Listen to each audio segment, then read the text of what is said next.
심할 경우는 간독성이 있기 때문에 저도 궁금한 게 있는데요. 네. 사실 지금 제가 네. 아기를 가지고 있어요. 입임 중이거든요. 근데 있어요.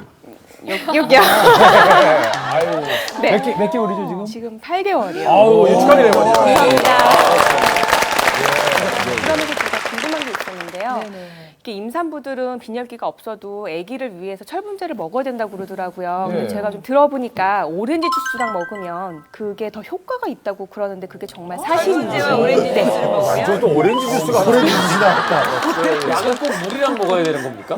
왜 저 되게 네. 약을 네. 식후 30분이라고 그러잖아요. 한 맞아요. 27분에 먹으면 안 돼요? 좋은 질문이세요. 33분. 아, 나도 궁금했어요. 네. 그냥 그 그것도 귀찮으니까 그냥 30분. 잠시 후에. 그 얘기도 철분제 플러스 오렌지 주스. 네, 노인 좀 네, 뭐. 네, 도움이 되긴 해요. 네, 그리고 얘기하신 게 또 네. 아주 네. 다행히 나네요. 오렌지 주스를 먹으면 좀 속이 쓰리듯이다거나 진짜 민감하신 분들은 이러신 분들은 굳이 뭐 내가 흡수율을 정말 높이기 위해서 무리해서 드실 필요는 없으시고요. 물이랑 드시면 되고 약을 같이 먹었을 때 흡수를 높이는 약이 있는 음료가 있는 반면에요. 오히려 같이 먹었을 경우 약의 흡수를 방해하는 것이 또 있어요. 철분제 같은 경우 일단은 홍차나 녹차 같은 것을 같이 드시게 되면은 탄닌이라는 성분이 들어있어서 그게 철분 흡수를 막을 수가 있어요. 근데 최근에 이제 비타민 C가 같이 들어있는 철분제도 있어요. 예, 그러다 보니까 그런 거를 챙겨 드시면 그나마 조금 더 흡수율이 좋은데, 그리고 또 칼슘제 같은 경우에도 뭐 유당 단백질이라 해서 우유에 들어있는 물질과 같이 결합하면 흡수율이 조금 높아진다고 얘기를 하더라고요. 칼슘이 우유라. 네, 칼슘 우유랑. 저 솔직히 좀 전에 여기서 약을 먹는데 물이 없어서 커피로 먹었거든요. 아, 그래요? 근데 이 대본을 읽다가 먹었더니 작가들이 놀래더라고요. 네, 그렇습니다. 그 가장 제가 강조드리고 싶은 게 예. 그 과일이 몸에 좋잖아요. 그래서 몸에 좋은 과일 주스로 예. 약을 먹으면 내 몸에 더 좋아질 텐데 생각들을 많이 하거든요. 그런데 학자들이 연구를 해보면 이게 굉장히 위험할 수가 있습니다.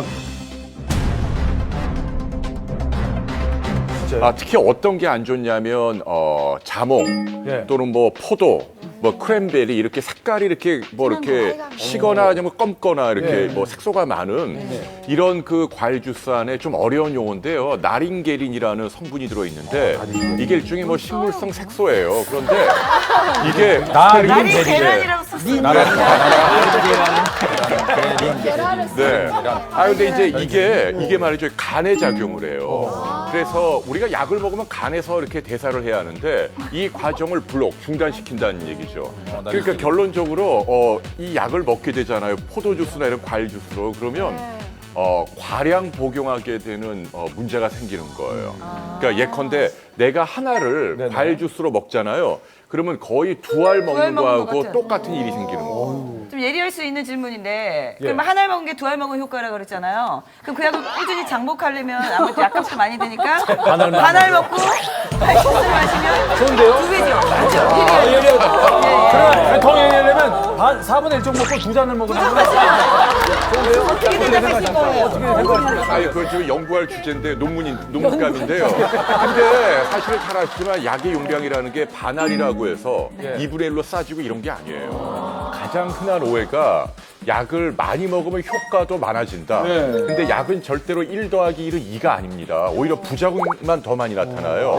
이 진통 소염제는 그나마 나아요. 예컨대 가장 큰 오해가 비아그라 같은 경우 알약을 큰 걸 먹으면 더 발기력이 좋아질 거라고 생각하고 용량을 막 2배, 3배 드시거든요. 믿음이 가고 하니까. 그러면 오히려 부작용만 잔뜩 나타나요. 그럼 부작용은 어떤 게 있나요? 예를 들면? 뭐 뭘 그렇게 궁금해? 뭐 이렇게 막 얼굴 궁금하실 수도 있어요. 뭐 안면 홍조 막 화끈거리고 그다음에 뭐 심장에도 부담을 줄 수 있고 그러니까 말이에요. 그래서 정해진 용법대로 드셔야지 많이 아프다고 해서 2배, 3배 드시면 그럼 오히려 몸에만 더 안 좋은 겁니다. 네. 이 미국 드라마 미들 이렇게 보면 남자 중에 멋지게 생긴 잘생겼잖아요. 그런데 그 약을 뭐 우리처럼 이렇게 해가지고 물 이렇게 하는 게 아니라 그냥 이렇게 쫙 넣고 맞아요. 그런 장면이 많이 나오거든. 멋있어요. 그래서 때 가만히 생각해보니까 이게 한약이 아니고 양약이잖아요. 예. 물 건너오면서 우리가 잘못 습관 들였구나.